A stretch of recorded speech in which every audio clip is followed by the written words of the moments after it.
We're ready, Kawana. Okay, can you hear me okay? Good, okay. Hello, everybody. Mahalo, this is the Project Oversight Committee meeting. Today is Friday, May 29th, 2026, and it is 8 o'clock. First of all, I would ask that you folks get your folks grace because the reason why I'm not there, it has nothing to do with the traffic, as we all know. It's because I had to train my son at 5 o'clock this morning out at Sandy Beach. So sorry about that, gang. But Kika knows. He's been there, done that. But anyway, with that said, let's call this meeting to order. I'd like to thank all the voting members and non-voting members that are present. So with that, I'll do the roll call. First, I am the chair of the Project Oversight Committee, Kaulana Park. I believe Lisa Baker, vice chair. Here. Anthony Alto. Yep. Chris Takeshige. And I believe Ed Sniffen is excused. I'd like to also note the presence of the other non-voting members here, Kiko Bukowski, John Katahira, Nelson Lee, and Roger Morton. Okay, so with that, go to the agenda. Item number 2, public testimony. So at this time, if there's anybody in person or online that would like to provide testimony on any of the agenda items, please do so. Seeing none or hearing none, we'll move on to item number 3, the March 2026 monthly progress report. Vance Sudov, Project Director.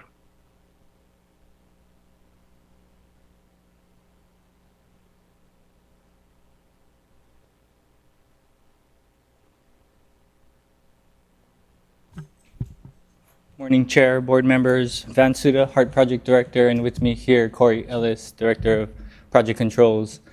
As usual, we'll go through the key items in the monthly report. If you can go to page 5, and I'll somewhat take it out of order and give you the latest and greatest in terms of progress out in the field. So starting with CQR3, all the physical work is complete. Finally made it there. Working through with the contractor on substantial completion. So following the process, the contractor has to submit requests for substantial, and then we go through the documentation paperwork. So we're currently working on that.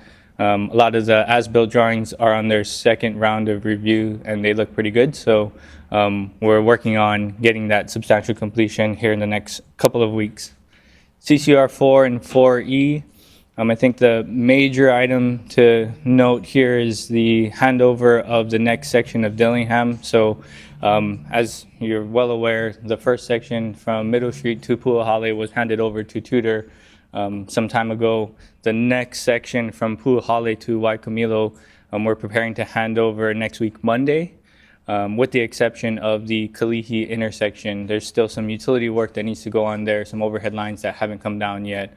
But if you had a chance in the last few days to take a visit on Dillingham, there's a lot of new paving down, a lot of the overhead lines, if not all, have been taken down.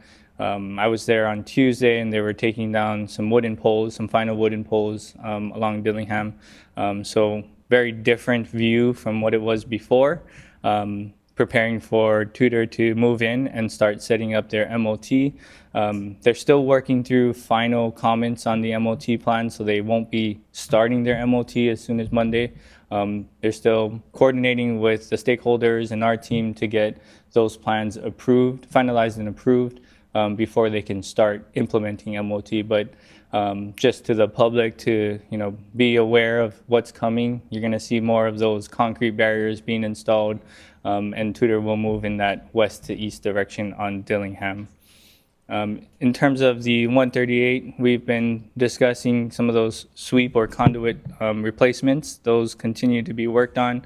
The one I'm going to probably confuse everyone because it's not easy to identify, but there's about 6 that are sweeps that need to be replaced. 2 of them are fully complete. 3 of them are continuing to be worked on. in the Evile substation area, and then there's one at the end of Dillingham towards Costco, the Costco refrigeration side, is near completion. So continue to move that forward and have those conduits replaced. It's not as simple as just excavating down to the conduits, replace it, and then backfill and pour concrete. You got to do it in a phased manner because of how deep they are. So it takes a little bit of time. So that work continues. And overall making progress in terms of that work. CCGS, currently we have 23 shafts completed, 4 columns on throughout the project on Nimitz and the Evile station area. We are working through, I think I mentioned last time, capitals and then the guideway girders coming in shortly thereafter. They're working through the final designs on the capitals, so we don't have real schedule as to when we expect them to be put in, but they are preparing for that work. I'd say, question? Nope. Okay. Yeah, they continue to prepare for that work, and then guideway spans, we're looking at as soon as early first quarter next year, early to mid next year timeframe for spans to come in. Reason for that, the contractor wants to kind of get their rhythm going and get columns, in place before they start putting capitals, kind of like a assembly line. Having 1, 2, or 3 columns ready, there's no real progress to do capitals, so they want to get kind of far out in front of that before they start that work. So we're still monitoring that as when it will occur. Chinatown Station, the foundation piles are near completion. They'll move to Kapalama Station following that. So good progress there. And then we also have our last final neighborhood design workshop coming up next week, or in a couple of weeks, June 10th. And this is for the downtown station. So if you're interested or in the area, live in the area, please come down and check out our design workshop. This is the final one. All the information can be found on our website for location, time frame, parking, etc. So check out our website and please come down. Moving on from construction, we had an open house, contractor open house held on the 19th of this month, a couple of weeks ago, where we advertised what's upcoming for construction procurement. We awarded CCGS and that was our biggest contract, but we still have a lot of work that needs to be completed on the west side, such as the Waipahu Makai entrance, the park and rides, and the Pearl Highlands Ramp and Transit Center. Waipahu Makai entrance, we are expecting to put that procurement out next month. Pearl Highlands Ramp and Transit Center, we continue to coordinate with stakeholders. We're working on putting together the procurement package and probably won't be put out till at earliest late this year, end of this year. In the parking rides, we're continuing to progress designs and we'll be putting that procurement out towards the end of the year. But it was a great turnout in terms of attendance from contractors, showing interest in what we have upcoming. It's quite significant in terms of all the work that's out there. So just wanting to put that out there so that when we do put the procurement out, we can get interest and bidders in. Some good news, our archaeological inventory survey we talked about many times. We had to do a supplemental archaeological inventory survey, or an AIS, on Halakawila due to the change in some of the designs in the Malka shift. And we completed all of that work. We submitted our burial treatment plan to SHPD, and we recently, say a few weeks ago, went to the Burial Council, and the Burial Council approved our recommendation was approved to SHPD, and SHPD approved the burial treatment plan. So that's a positive. That opens up the Halakawila area for work to begin. We have what we're going to start with is potholing, and there's some minor utility relocation that needs to occur, water line, some irrigation lines in the area of where the columns are. So as soon as Monday next week, our contractor will be out there doing some potholing, and then shortly thereafter, we'll do some of that utility relocation. And just want to put it out there that, once that's all completed, we'll turn over that area to Tudor, and then Tudor will start moving in. They'll start on Nimitz, kind of close to where Halakawila is, and move in a west to east direction. They are currently working on their MOT plans that needs to get approved. What we've been seeing, it's going to impact a lot of the businesses and residents in that area, and we plan to do some community meetings, go door-to-door knocking just to make sure everybody's aware of what's coming. But what we're expecting is almost a block-to-block closure of Halakawila. So very impactful. We want to make sure the community knows what's coming. We'll do this community workshop just to make sure everybody's aware, and obviously go to business, case by case on how that MOT is going to be set up. So we'll probably see that at earliest, late July, August timeframe, but the community meetings will occur here shortly in the next month or so. That's all I have. Open for questions. Thanks, Vince. Before we open up for questions, just wanted to say good job on the progress with Burial Council and Shipty. As you know, sometimes that takes a while for things to go through. So glad to hear that. Sounds like it's a priority for them, obviously priority for us too. So good job on that. Members? Sorry, I just want to make a plug in there to our team for, working with Shipty hand in hand. We have, whether it's weekly or monthly meetings with Shipty, and, all the support that Shipty has provided. No, they're busy. They have, one person kind of flying in and out from this island to the Big Island, and appreciate all their help in terms of getting us to where we are today. Awesome. Thanks, Vince. Appreciate it. Board members, any questions for Vince? Here, Mike. One is I have continued to hear complaints about ADA access. Well, I turned it on. One was a contractor vehicle that was blocking bus stop access. I know that sort of happens, and you guys, it's transitory and those kind of things. The other one was that was reported to me, and I didn't verify it, that one of the accesses to the bus stop required step down, which prevented wheelchair access to the bus stop. I'm happy to hear that we're switching to Tudor. That probably should help the situation a lot, but can you guys reiterate or reinforce your talks with the contractor to make sure that they keep the accesses open? And the last one was you didn't touch on this one, but I'll ask anyway. I've heard different stories from you guys over whether or not a second entrance at the UH West Oahu station is part of the plan. Sometimes I've heard it is, sometimes I heard it is not. Can you clarify?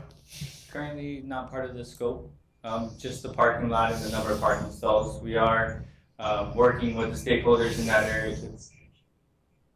It's the station, but in terms of the parking lot, there's provisions for a station entrance. So, we'll have an area in the future if that does come to fruition. There's a space for it. Okay. Any chance of you guys putting it back, or are you leaving that option open, or are you just making provision for someone else like us to come and make the station accessible from the new park and ride lot? If we can get funding's the major issue. If we can get funding, of course we'll build it. So Roger, if you want to give us some money, we'll we're always open. It's just a matter of funding. I just for everybody's awareness, the current plan would require people to park in the parking lot next to the Ho'opili Village to access the sidewalk to get over to Koalakai Parkway, cross Koalapai Parkway, go up the elevator to the pedestrian bridge, cross back over Koalapai. So it's going to make us look silly if we're forcing the public to do that. Thank you, Roger. Any other questions? Yes, Go ahead, Anthony. sorry, I was out of action for the last two meetings, so maybe asking stuff that everybody already knows, but playing catch up here. With CCR4, as I understand it, the major problem was sourcing the cable itself. I was just wondering what the situation is with that. Yep, so the cable is on order and we're expecting delivery end of July, which is a little better than what we expected. I'm gonna hold my breath until it's actually on the island, being that, we're in the middle of the ocean, but it is on order. And the other question is CCR4 going to impact the critical path? Is it going to push back final completion? So it is on our critical path, the 138 obviously until that's removed, especially in the Malco Shift area. All of Dillingham, as we well know, was supposed to be turned over to Tudor early this year and we're not there. Fortunately, we've been mitigating by working with Tudor in terms of turning it over in phases.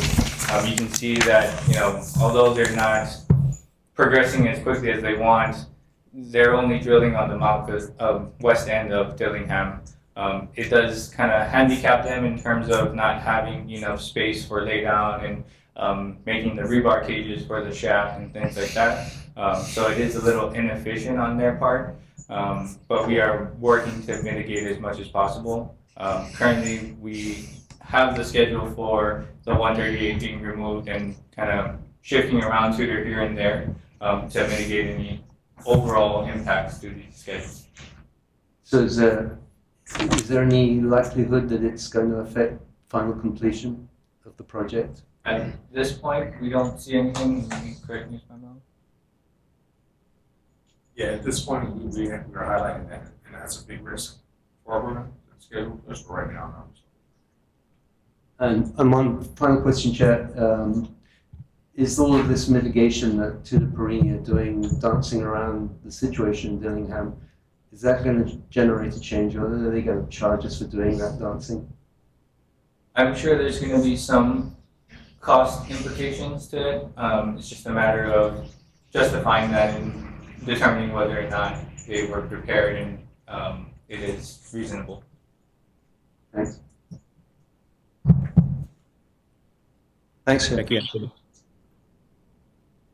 Before we ask any more questions, I want to just note the presence of Uncle Joe O'Donnell. Uncle Joe, mahalo for joining us. We are on item number 3, the March 2026 monthly progress report that Vince just gave the summary of. Welcome. Got it. Thank you. Okay. Okay, back to the board. Any other questions? John, I see your hand up. Thank you. Just a couple follow-up questions to Anthony. So relative to Tudor Perini's extra work or accommodations, let's say, because of the 138 kV issue, do we know if the other contractor can be held responsible for those additional costs because of LD or anything like that? There are LD provisions in the contract. That's our way of recovering damages, and I think that's pretty much the extent that we can recover. Okay, so that would be explored rather than Hart just paying whatever. Definitely. Okay, that's great. And then also specific to the 138 kV itself and the rework that's involved, can you share any information on status of that? Like who's gonna end up paying for that additional work? We haven't had any of those discussions as of yet. Right now, as we've done in the past, we continue to move and progress the issue and resolve the issue, and then we'll have those contractual discussions, commercial discussions, I think. But just to make everyone aware, we do track it and we do keep a tally of everything, and the team is well aware of everything.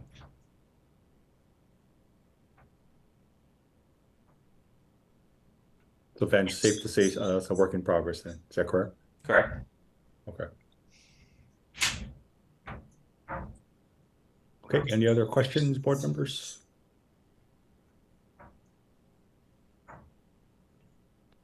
Okay, hearing none, seeing none. Before we get to the PMOC report, just for everyone's attention, I was asked by staff if we could reorder items 5 and 6. So we'll take 6 first, which is the contracting package plan, funds transfer, and then followed by the change order. Okay, just a note on the agenda. So with that, next up is the PMOC report. Vince? Yep, and if we can go to page 5.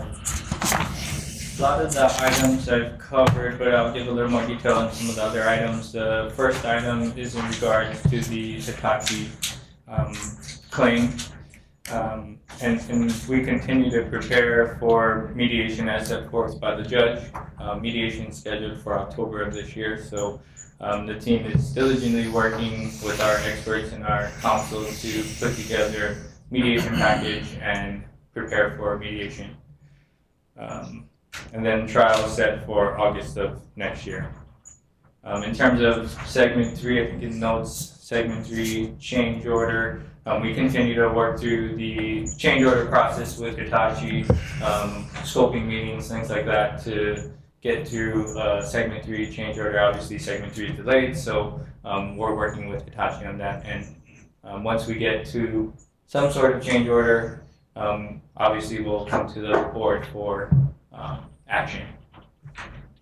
Then the next item, CCOR issues, we kind of talked through the sweep repairs and the overall delay to tutor and whatnot, and how we're dealing with those impacts, mitigating as much as possible by turning over section by section of Dillingham and working with tutor to give them access wherever we can so that they can progress their work.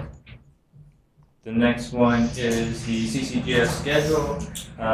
Just the concerns about the overall CCGS schedule. We did receive the baseline schedule, and we are in the process of responding with a conditional approval to the baseline schedule. It's going through our CMS process, our contract management system, but the approval is going to tutor currently. And then the last item is in regards to the core systems design for segment 3 and the delay there. And as mentioned previously, we continue to provide information to tutors so that they can progress their designs on the items that Hitachi doesn't respond to. So the coordination and interface between Hitachi and tutor, Hitachi will respond to what they can based on what they currently have in terms of design. And our team, we provide responses to the other items. We know there's risk there, but to mitigate the overall delay to the design schedule, we have all confidence in our team from the past experience in segment 1 and 2. A lot of that system's the same, so using what we know from segment 1 and 2 and transferring that over. So we're continuing to progress that. And those are all the items listed in the PMOC. Key issues. I'd like to Thank you, Ben. Can I ask a question, Kaulana? Go ahead. Yep, go ahead. So on the items that our team is responding to tutor, will then Hitachi have to go back over our responses? Yeah, they'll have to do overall review once they complete their design. And I'm gonna take an example, very simple example, like the cameras. Right? Mm-hmm. Cameras, we set force requirements for Hitachi to ensure they have camera coverage of the front entrance of the station. Based on segment 1 and 2 and the type of cameras that they've installed, we know they need 3 or 4 cameras at the front entrance to monitor in and out passengers coming in and out. And we know type of cable, conduit size. So relatively, we know what the designs are going to shake out to be. There is risk, obviously, if they want to change things, but we'll have to work with Hitachi in terms of that and really determine whether or not it's a fatal flaw. So those are kind of responses because they don't have the full camera design as of yet. So is it because they don't have the full design that they can't respond themselves? They don't want to take on that risk and respond themselves. Okay. Thank you, Vice Chair. Any other questions, board members? Chair, Yep, go ahead. I'm just wondering about the I don't know what to call it, the atmospherics of working with Hitachi while we're suing them and they're suing us. If they wanted to be difficult and punish us, they could say, oh, those designs that you came up with, they're not going to work, just to be difficult. I'm wondering if you've got any sense, or is there any hint that that's going on? Yeah, and thanks for that question. And recently, our team had reported to us, on the working level, they're pretty cordial. They actually said they've improved in terms of, collaboration and cooperation. So, there's always that risk that they could do that. In my opinion, they'd have to provide full justification as to why it's a fatal flaw, other than, I don't like it here, move it 5 feet this way. So there is that risk, but right now we don't see that occurring. All that claim and discussion on that is on the executive level. Keep it, far away from the working level team. And I just want to say on the CCR4, we've avoided, so far at least, it seems to me, we've avoided the worst case scenario. And I presume it's down to the work of you and your team. So congratulations on that. Thank you. Thanks, Anthony. I think with that said, maybe Lori, if you could just elaborate based on what your relationship is with, how's it going with Hitachi from your point of view? Yeah, thank you, Kaulana. Actually, the same thing at the executive level. Vance and I meet with them every 2 weeks, early in the morning, just to make sure we're moving along on the higher level things. But the relationship is good, and that's been my entire career. Even though we sue one another, the contractors, for example, even Coluccio, when I was at ENV, they're filing a lawsuit against us, but we still have a really good relationship. The island's too small otherwise, so we have to maintain that. So we leave it up to the attorneys to fight to fight the legal battles, and then we just work together on the technical issues. Thank you very much for that. Appreciate that. Yeah, as we know in the construction world, it's kind of that love-hate relationship, right? So, but yeah, we all have to. Exactly, Chair. So appreciate it. Thank you for that. Any other comments, board members? Questions? Chair. Yes, go ahead. It's Kika. So, we've issued the notice to proceed, but they haven't started the work yet. That's what I understand? Correct.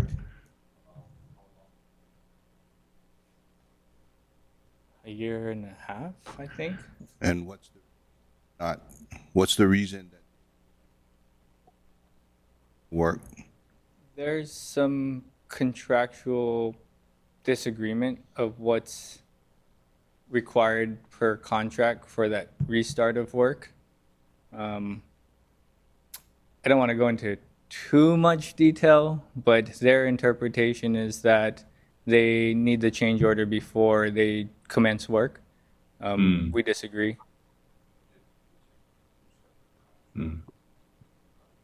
Same. Your mic is, yeah, same Sorry. contract. Okay, so is there any recourse on our end? What can we do to encourage them to start the work? Yeah, we've strategized some options that we have, and we do have. I'm trying to pick my words carefully. Yeah, I don't want to go too much in the. We were trying to get to mutual agreement in terms of this change order to move segment 3 forward. We do have an option, and in discussion with Hitachi, we can issue a unilateral change order, and that would essentially force them to move forward and then submit a claim. We're trying to avoid that because once the claim goes in, then that goes down that whole claim process. We do understand time is critical, so we're hoping that we're at the point where we can get a change order in place after all the discussions that we've had. But we do have that option that we're ready to go if we want to issue that unilateral, tell them to go, and then work on that claim. after the fact. What would the unilateral change order, what would the change order be for? Mainly, it's a disagreement in terms of dollar value, most cases, and we can issue the unilateral change order based on what we see is warranted to Hitachi. So I'm going to use, just fictitious numbers. Like if we see it as $1 million change, they see it as a 5, we can't come to an agreement. We issue a unilateral for 1, and then they would have to submit a claim for the remainder. So we could do that. We were trying to get to mutual agreement. At some point, we would have to make that determination and just move forward. And that gives them the directive of you have to move forward, submit your claim if you don't feel. I mean, if they don't move forward, and we've already issued a notice to proceed, right? I mean, we have Yeah. claims down, we have, So that would be, I would say the I don't know, nuclear option, but the worst case scenario is breach of contract, where they're not performing as per their contract requirements.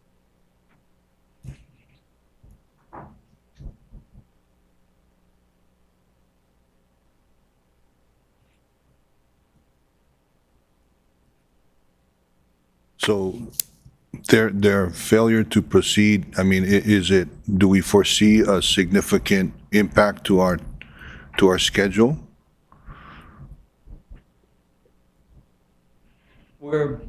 No, not at this point in time. Tutor is progressing their designs and they're close to, issue for construction. There are some checkpoints that need to be had, but there's ways we can have workarounds with them. It's a contractual requirement that they have a sign off between all the interface parties. And it's like make sure you get this done, check the box, submit. Because Hitachi's not fully engaged yet, they can't get that, but we could provide a waiver in terms of that and then move that forward. And then there's opportunity as, a lot of the Hitachi portions of the interfaces, the speakers, cameras, conduits within the station. So there's opportunity and time there to reconcile if we need to make any changes. But as I mentioned, we're going to go through the Hitachi design as they're submitted and determine whether or not there's fatal flaws, whether or not we can live with, what's in the current design, or do we really need to change based on Hitachi's design, or force Hitachi into the cameras where it is, install the camera there, and we'll address it at a later time. So there's opportunity for some of that mitigation as Hitachi progresses their design.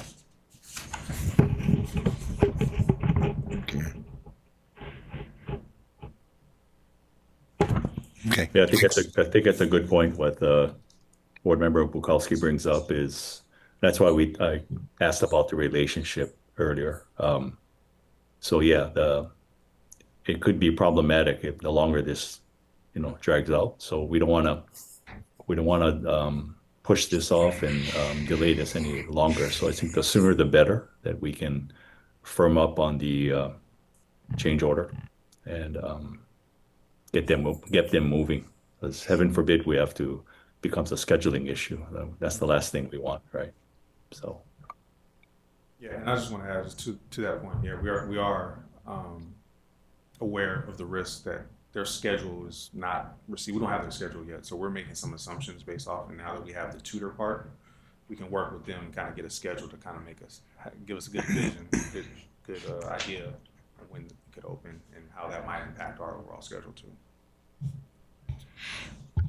Okay. Sure. Can I just ask, the things that you're talking about with Hitachi are, this is not the right word, but I like to think of them as the cosmetic part. They're the cameras, they're the speakers. In terms of the actual command and control of the trains, that's far more crucial. Is it there are no issues with that?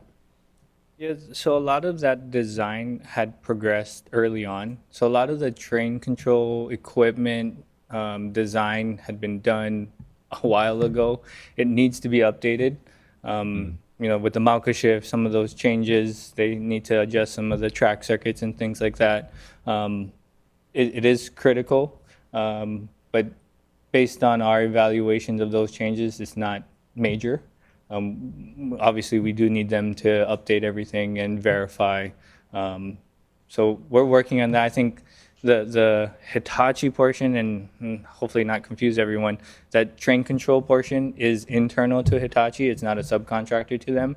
So they're able to respond to a lot of the interface questions that Tutor has asked. So that portion isn't as contentious. Like the communications, the camera speakers are all subcontracted out from Hitachi. So that's where they really dead in the water in terms of a design. At least there's some sort of design, a basis that they can respond to Tutor on the train control side. But yes, still critical. Presumably, if we're now doing a lot of the work that Hitachi should be doing, it puts us in a situation where if they're getting legalistic or suing us or making a claim, we could then make a counterclaim to them and say, well, we're going to deduct the value of the work that we did that you should have done. Am I right? Yep. Thank you.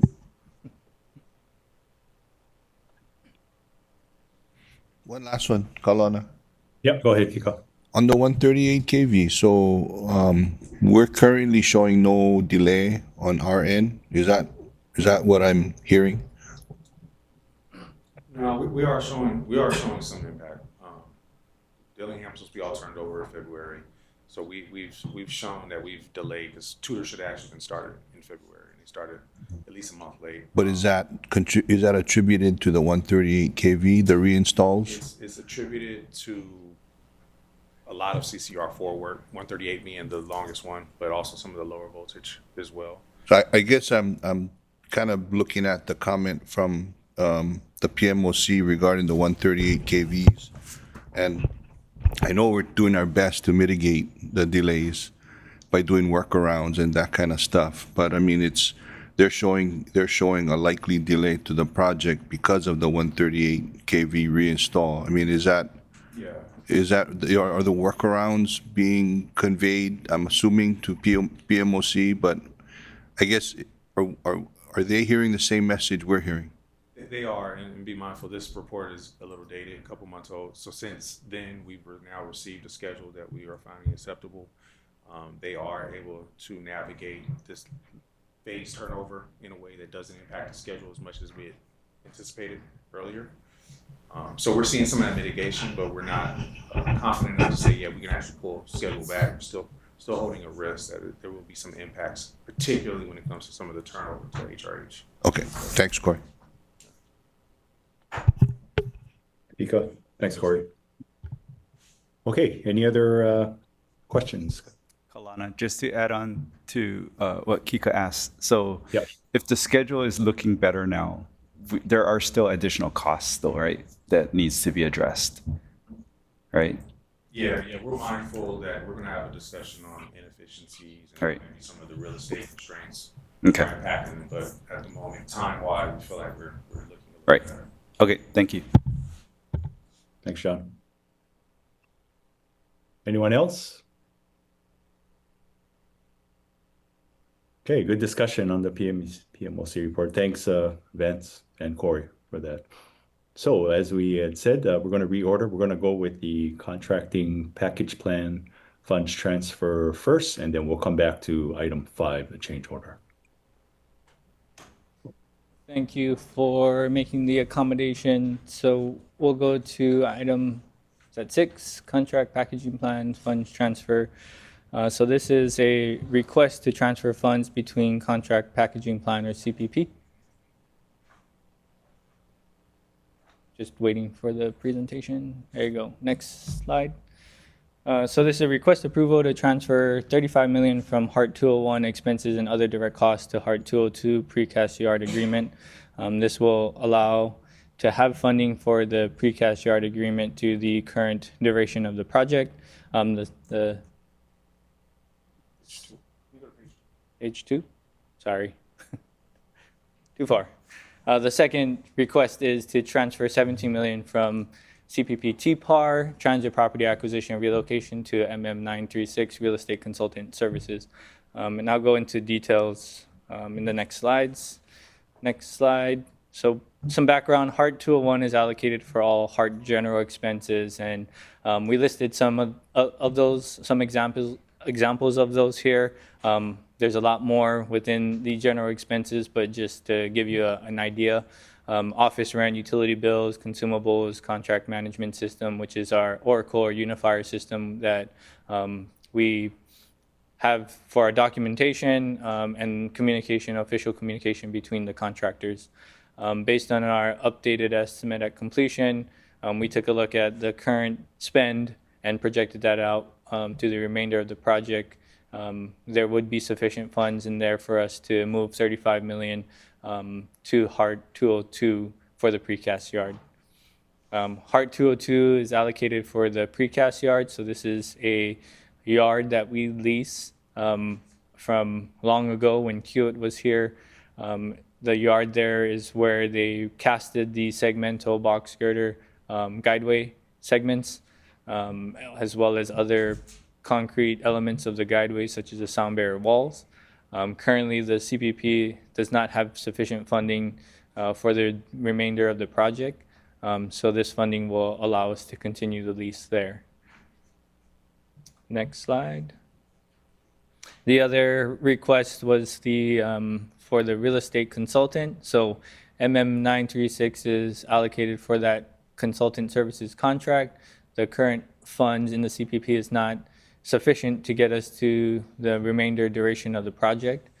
In TPAR, so not to be confused, I know we use TPAR, kind of a general term, but the line item, budget line item for TPAR or transit property acquisition and relocation, that funds is specifically for acquiring property or relocation costs. So for example, private property, the owner or business needs to be relocated to a new location because of the acquisition or need of the property for the project.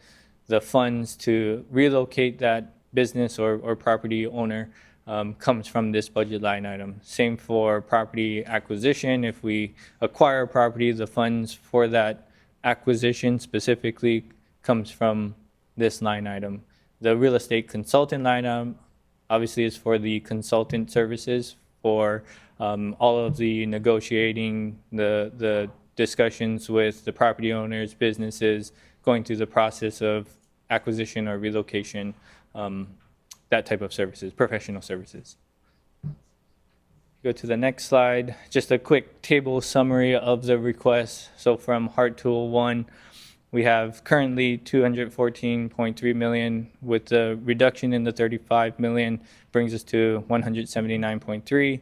HART 202 is currently at 35.4, with the increase of $35 million brings us to 70.467. And then the TPAR 165.6 with the reduction of 17 million brings us to 148.6. And then MM936, the real estate consultant, 22.6 is the current value, with the increase of 17 brings us to 39.6. Then the last slide is just a reiteration of the request for the transfer or movement of funds from 201 to 202. This doesn't affect our overall budget. It's just moving from one line item to another line item, and it is incorporated in our current budget request that is currently in process. Open to questions? Thank you, Vince. Board members, open it up. Roger? Kalana. Chris? Yep, go ahead. What was the contract period for HART 202 on the original 35 mil?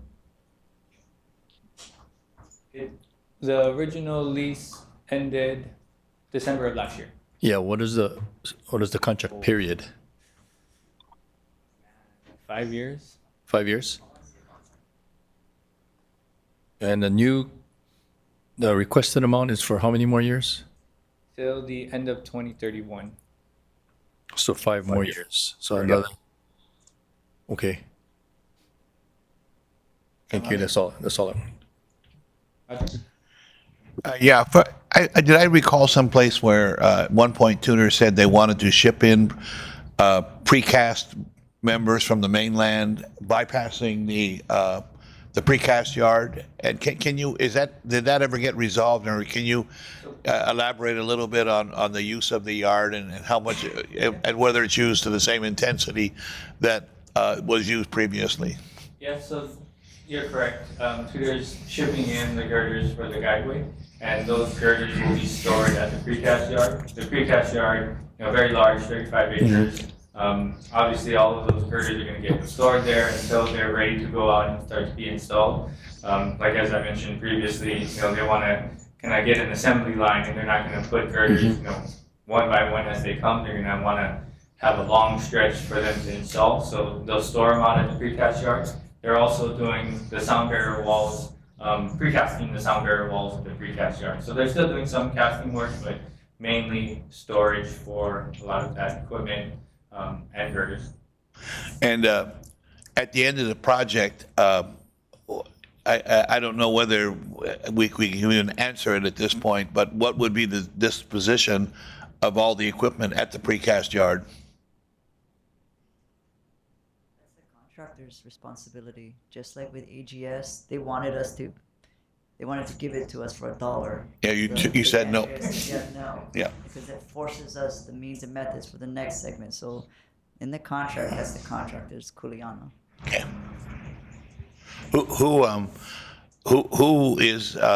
Who has property of that now? I mean, who has responsibility for all of that stuff now? Is that Tudor? Yes. Are you referring to the AGS equipment? Or what we're using for? I was referring to the Yeah, no, that's STG. So it's trashed already. They scrap metaled it and got rid of it. Okay. Thank you, Roger. Kaulana? Yes, go ahead.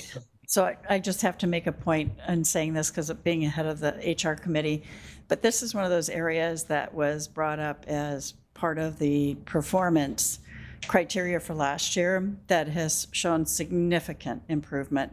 I think the reason why we don't have a lot of questions is because you held briefings within Sunshine, 2 of us at a time. And so the perception could be that we're not asking questions, but in reality, a lot of our questions and your responses were covered at that time. And there's a higher level of confidence in the reasons why we're doing this. So basically to make these meetings go faster, but also between the board and the executive team. Thank you. Thank you very much, Lisa. Vice Chair. Okay. Any further questions, comments? Kalana, just a quick comment. Go ahead, John. Okay, relative to the funds transfer requests, just from the finance committee perspective, we did review this and we don't have any concerns about the requests and its impact on current or proposed budget. Thank you. Thanks, John, for pointing it out. Okay, any further questions? If not, we do need a motion for approval on that item. I'll make a motion to approve. Thank you, Vice Chair. Need a second? Second. Who was that? Second. Anthony. Okay, thank you, Anthony. Okay, we have a first and second. Any further discussion? Okay, anybody that is in opposition? Hearing none, committee has approved. Item 6. Mahalo, everyone. Okay, we'll go back to item number 5, the change order for contract LTL Shock Group. Vince? Thank you. So this is a request to increase funding for Real Estate Consultant 3 services. And go to the next slide. So requesting approval of contract amendment 4 totaling $1.5 million to increase the contract value for that contract. And this is the WD Shock or the LTL Shock Group. The current total amount of the contract will increase from $14.4 million to $15.9. The funds will come from TPAR, the Transit Property Acquisition, Relocation, And as I mentioned previously, that's the line item for the actual properties and the relocation costs. The current real estate consultant contract expires December 9th, 2026, with no further options. So we will be required to reprocure this contract and services for December 10th to current end of project. Next slide. So this contract is task order based, time and material. The original execution date of the contract was November 25th, 2020. Contract provides real estate contractor services such as title services, appraisal reviews, discussion and negotiations with the property owners or tenants, the relocation services, closing services, property management, and all following the federal guidelines. So we have the federal requirements on how and what is allowed per relocation and acquisition. So they follow all of the guidelines. And then there's a requirement for records management of keeping hard copies of all the documentation for relocation or acquisition. So this consultant does all of that work and maintains all of the records. Moving on to the next slide. So amendment history, the original contract was 5.4. There was a administrative amendment, Amendment 1, which changed the name, and then Amendment 2, which added $9 million at that time. That was to get the contract to the end of 2026 or December 9, 2026. Based on estimates at that time. And then the last amendment was administrative change just to update the officer in charge. The original inception of that $9 million was to get to the end or to December 9, 2026. The thought there and the estimate that was done was expected to have a decrease in level of effort.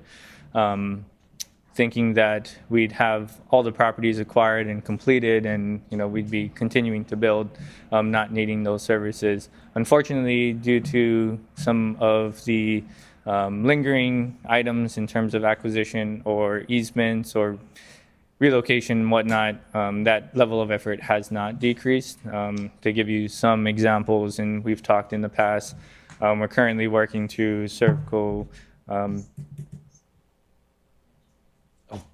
Amendment 1. Base contract was the November 2020, November 25th, 2020. Apologies. There's some of the things that have lingered on, discussions with HECO in getting the easements needed and the properties needed. Downtown Station, for example, sits on the HECO property. The initial discussions we were hoping to acquire without having to do condemnation. Unfortunately, we've gone to the point where between the two parties, it's agreed that condemnation is the best way to go. So that's taken longer than expected. Kamehameha Schools, all on Dillingham, a lot of those properties, we've been working many years with Kamehameha Schools to get those properties. We still don't have final agreements on those, although we have a lot of construction entries, right of entries and agreements for constructing the work, such as the utilities and access for CCGS. The final easements or agreements haven't been completed yet. So a lot of that work has continued on. Level of effort hasn't decreased. We'll continue to need that work, which is why the previous presentation was presented. We'll have to procure a new contract consultant on that. Other things such as cervical, that acquisition and relocation is taking longer than expected. Another example is in the CCGS contract, we provided temporary construction easements. So if you take the column, for example, you have the 10-foot column, and we have the property rights for that. Then we have a 10-foot buffer around that, and beyond that could have construction easement for the construction of the column. That was based on our best knowledge of equipment that we estimated or predicted to use for the construction. Now that we have the actual equipment here, some of those areas of temporary construction easement needs to be expanded. Working with Tudor on what the needs are. So the team has to go and discuss with property owners on those temporary needs for that construction. So there's a lot of work that's still ongoing with the team, and will continue on as we progress. And then the next slide is just a request summary, the original contract value, previous amendments, and this current requested amendment for 1.5 brings us to a total of 15.9. Excuse me. And then the last slide is just a reiteration of the request. Now I'll stop there for questions. Thank you, Vance, for that, and thank you for the summary and the history as well, too. And then one thing to note that these funds are, again, as John had pointed out, in the 2027 budget, so they are within the 1.5 I'm talking about. So with that, open it up for questions.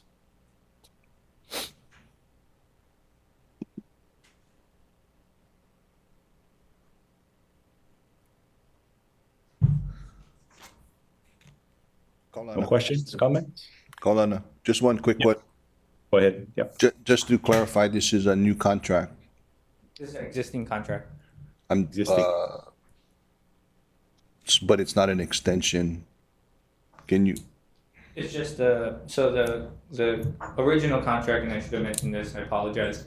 The original contract is a 3-year base contract with 3 one-year options. The last option year brings us to December 9th, 2026.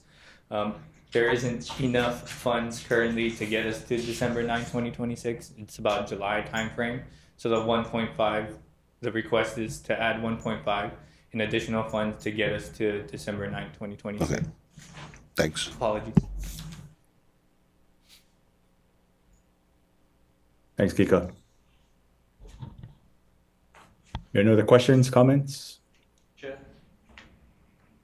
Presumably, you're going to be coming back for another contract extension when to get us from Civic Center to Ala Moana for services for that portion.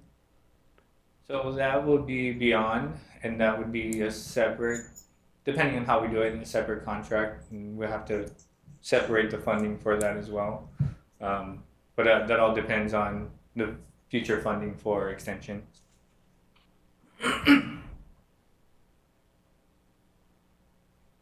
Thank you, Anthony. Any other questions? Kaulana, just a comment similar to item number 6. So Finance Committee had a chance to review this request, and we have no concerns about its impact on current or proposed budgets. Thank you. Thank you, John. Okay, any other questions? Events? Seeing none, hearing none, I need a motion for approval of item 6. I'll make a motion to approve. I'll make a motion to approve item 5. Thank you, Vice Chair. Need a second? Seconded. Anthony, any further discussion? Is there any opposition? Hearing none, the motion is passed. Thank you, everybody. Okay, back on the schedule, item number 7. Eminent domain. Thanks again, Vance and Corey. I believe Krista is up next. And up on the agenda is Resolution 2026-6, approving the notification to the City Council of the intention to acquire by eminent domain and fee simple interest a portion of the real property located at 170 Aloha Tower Drive and owned by HECO.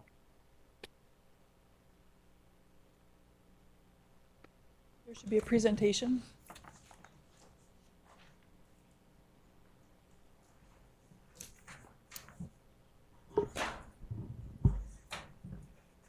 There we go. Thank you.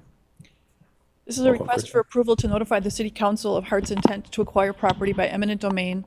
The property is owned by Hawaiian Electric Company at 170 Aloha Tower Drive, and it's where the downtown station, a portion of the downtown station will be. Next slide, please. As you can see we'll look at the area on the right in yellow is the portion that is being acquired from HECO. It is 5,805 square feet. It's going to be used for station purposes. HECO will retain an easement across a portion of that for access to their remainder portion of the property. Next slide. HART requires a fee simple interest in a portion of the subject property for construction, operation, and maintenance of the downtown station. HECO will retain the right of access over a portion of the property. The amount of just compensation has been determined according to the URA. HART provided a written offer of just compensation in March of 2026. As a public utility company, HECO is unable to convey property rights without approval from their Public Utility Commission, which is a lengthy and complicated process. To ensure that HART's able to meet the project schedule, it was previously decided between HART and HECO that HART would condemn the HECO property that's needed for the project. HART will work cooperatively with HECO throughout the condemnation process to the extent possible. So this is a little different. We do have cooperation from the owner, but it is the best way for us to stay on schedule with the project. Eminent domain approval process. Upon approval of this resolution, HART will inform the City Council of its intent to acquire the property by eminent domain. The City Council has 45 days to approve or object to the condemnation. Upon approval or no action by the City Council, the Board of Directors will be requested to approve a resolution authorizing the acquisition of the property by eminent domain. So this is just the first step in the approval process. And I can answer any questions you might have. Thank you, Krista. Thank you. Open it up to the board.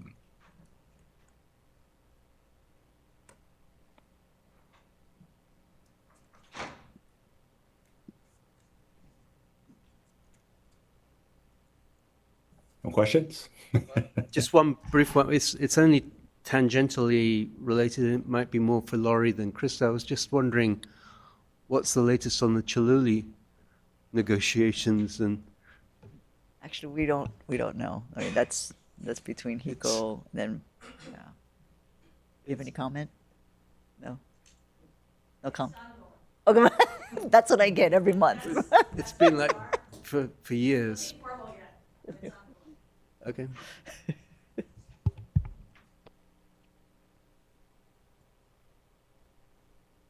Any further questions? Comments?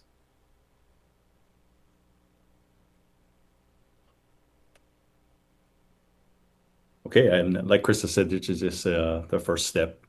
So yeah, I'm sure she'll be coming back as we move through the process. So hearing none, seeing none, I need a motion for approval for the resolution 2026-6. I make a motion to approve Resolution 20, the one that Thank you. Krista just presented. Yep, thank you, Vice Chair. Seconded. Second, thank you, Anthony. Any further discussion? Any opposition? Hearing none, seeing none, the motion is passed. Thank you very much, Kevin. Okay, moving on to item number 8, the transit property acquisition relocation. We have 3 resolutions here, Resolution 2026-7, 2026-8, and 2026-9. And these are all for electrical purposes. These are perpetual grants of easements that we're looking at 3 different locations. So, Krista, turn it over to you. Thank you. Request for approval to grant easements from the City and County of Honolulu for the use and benefit of HART to HECO. Next page, please. There's 3 properties that are contiguous along Dillingham Boulevard where facilities have been installed for part of the relocation of the 12 kV, is my understanding. The first property is 1953 Dillingham Boulevard. The easement there is 880 square feet. It was acquired by HART in 2014 for $2.25 million. The next property is 1927 Dillingham Boulevard, and there's a very small easement there of 59 square feet. HART acquired this underlying property in 2014 for $800,000. The property on the corner is 1901 Dillingham Boulevard, and that's an easement for 1,073 square feet. Hart acquired that underlying property for $2.8 million in 2012. Next slide, please. Hart installed 3 switches, a duct bank, and a handhole within the easement areas. The facilities installed are required for the 12 kV line, the relocation of the 12 kV line along Dillingham Boulevard. HECO requires permanent land rights for the property in order to maintain those facilities long-term. The easements are for non-exclusive use of the property for utility purposes. Hart will have the right to grant additional easements to third parties at their own discretion. Per the 2018 Hart-HECO Utility Inspection Agreement, it's Hart's responsibility to provide HECO with property rights needed for their electrical equipment, and therefore there's no compensation being paid for this easement. Next slide, please. The way the disposition goes of the easement is upon approval from the board here, we would then go to the city council and ask the city council to allow us to actually convey the easement to HECO. The charter does provide that all title to property acquired by an agency shall be vested in the name of the city. And so the charter also allows the board to recommend to the council the sale, exchange, or transfer of real property or any interest thereon, which is under the control of the authority. So this would be the recommendation to the city to allow the easement to be conveyed. The requested easements do not conflict with Hart's use of the property. The request is in the best interest of Hart and the city council. Upon approval of the resolution, similar resolution will be brought before the city council. Any questions? Thank you, Krista. Any questions? I have a quick question. Yep, go ahead, Kiko. What hypothetically speaking, what happens if the city council doesn't approve it? Then I think that the facilities are there. I guess we may have an issue there, but they have approved all of our requests in the past. Is it approval or is it just a no objection? They're approving Lori to execute the easement document. So I think they're actually approving the final action of disposing of the property. And that's done at the city council? Yes. Okay. Because the property is technically held in the name of the city. We have to get their approval to convey that property. Okay. Just curious. Thanks. Thanks, Kiko. Chair? Go ahead, Anthony. Yep. Yeah, the easements are just a fraction of the total property. What did we acquire the rest of the property for? My understanding it's part of the Kalihi Station. Oh, Yes, Kalihi Okay. Station. makes sense. Thank you. Krista, Thank you, Anthony. I have a question for Krista. So Go the ahead, Vice city Chair. retains title to the equipment, or I mean, to the property. Correct. This Okay, is so we're just easement giving right. the easement. Just allows HECO Yeah. to go onto the property to service those facilities if they need to. And this may not be related, well, first question is, this is a one-time to this board. We won't see it again once we approve it? For this, that's correct. Okay.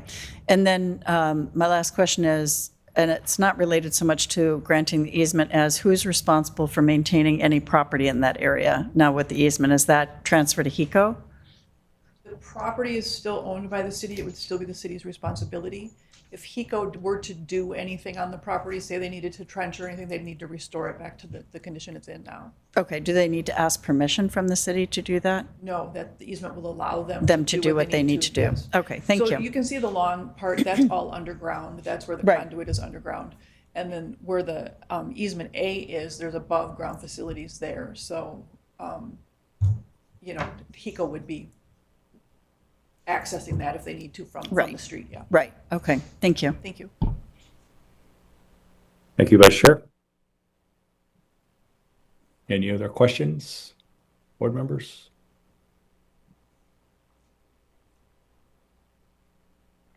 Hearing none, seeing none, so I'm wondering if we can just wrap 3 into 1, if that's okay, or do we do one at a time? Any thoughts? Carolyn or our council? Chair, it has to be one at a time One because at a it's time. 3 Okay. separate resolutions. Okay, got it. Okay. With that said, First one is Resolution 2026. This is the easement located at 1953 Dillingham Boulevard. Need a motion for approval. I make a motion to approve. Thank you, Vice Chair. Seconded. Need a second.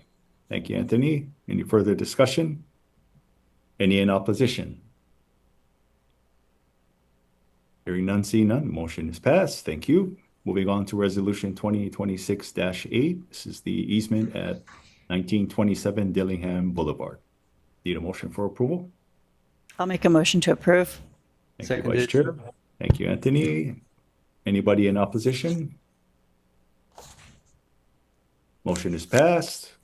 Moving on to Resolution 2026-9. This is the easement at 1901 Dillingham Boulevard. I'll make a motion to approve.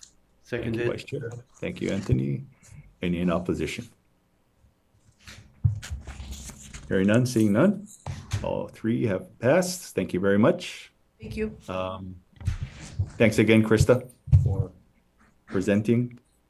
And last but not least is Carolyn. Are there any board member requests made?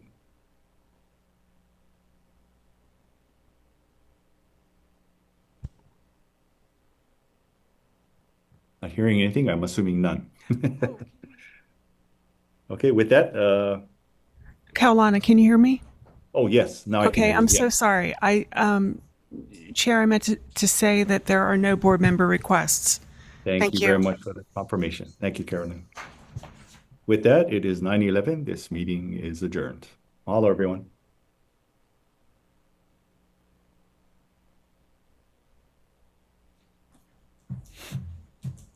Roll right into finance.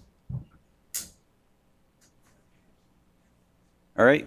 Good morning, everyone. Welcome to the Finance Committee. Today is Friday, May 29, 2026, and we will call the meeting to order at 9:11 a.m. I'd like to begin by taking roll call of Finance Committee members. I am John Katahira, Finance Committee Chair.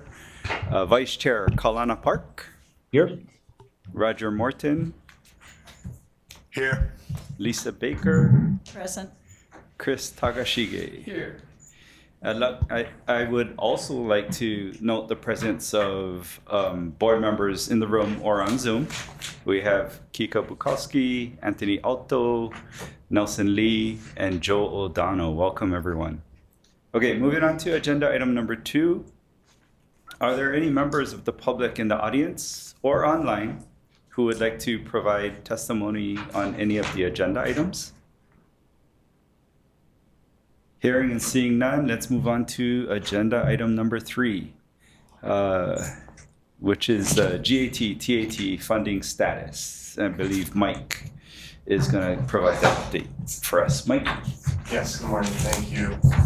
So just the most recent updated information we have on the GET and the TAT and the OTAT, the Oahu TAT funding sources for the project. The most up-to-date information we have is through quarter 3, fiscal year 2026. You can see that depicted on the chart on the slide here. And I'll just highlight some of the bullet points that are on the right margin. The most recent quarter of GET-TAT combined totaled about $110 million. That's a 1.2% decrease from last quarter and a 2.8% decrease from the same quarter in fiscal year 2025, so from 1 year ago. OTAT, Oahu TAT, added about $13.9 million to that $10.3 million from GET and TAT for a combined total of $124.2 million. That is $13.1 million below where we said we would be in the financial plan that was adopted with the 2022 recovery plan. So just a little bit more on that. So, you know, as we've talked about in previous board meetings, and as you can see on the chart here, 5 of the last 6 quarters now, our GET, TAT, and OTAT revenue have been below what we called for in the financial plan.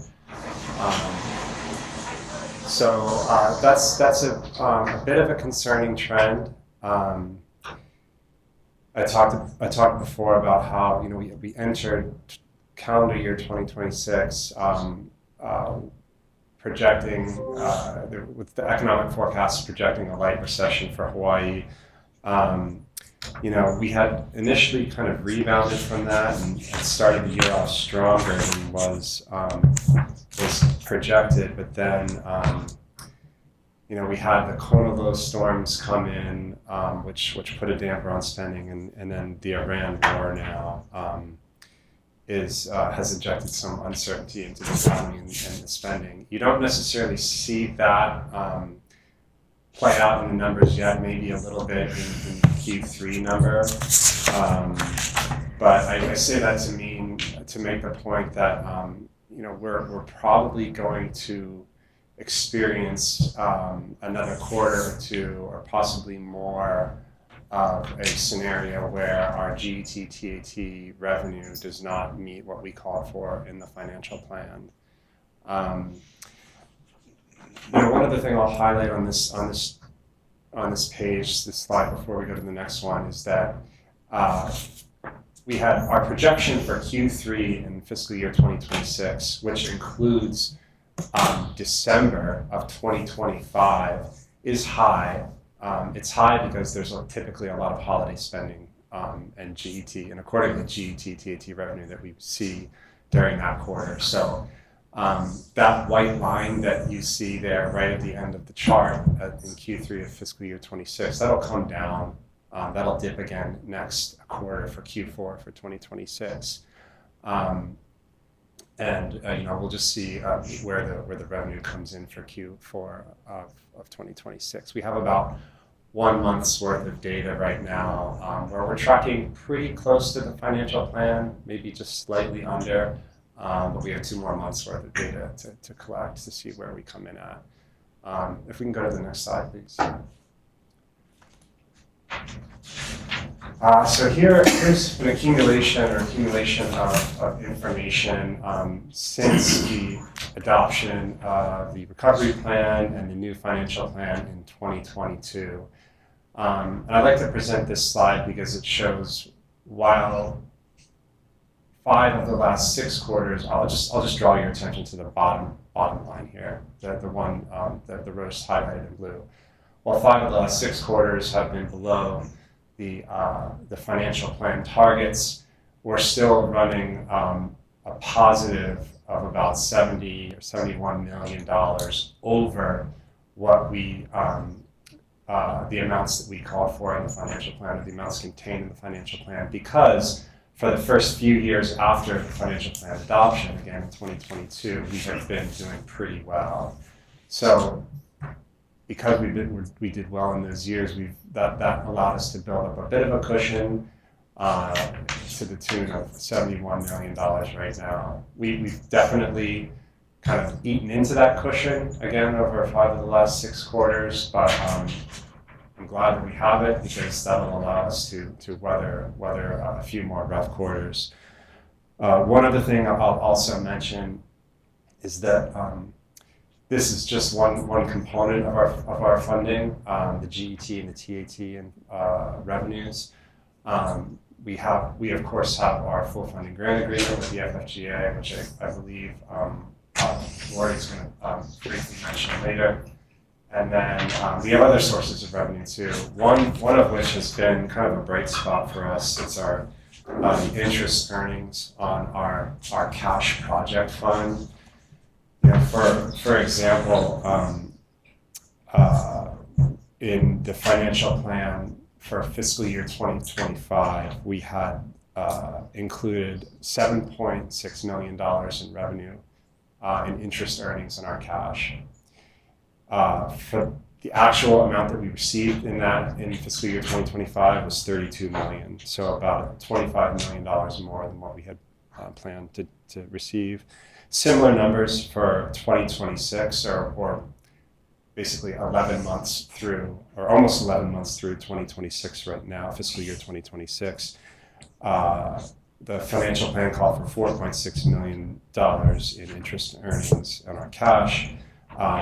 To date, we have about 26.5 million, so about 22 million more than what was contained in our financial plan. So with just those 2 years, we're about $47 million more on interest earnings than what we had planned for in the recovery plan. And that's just those 2 years.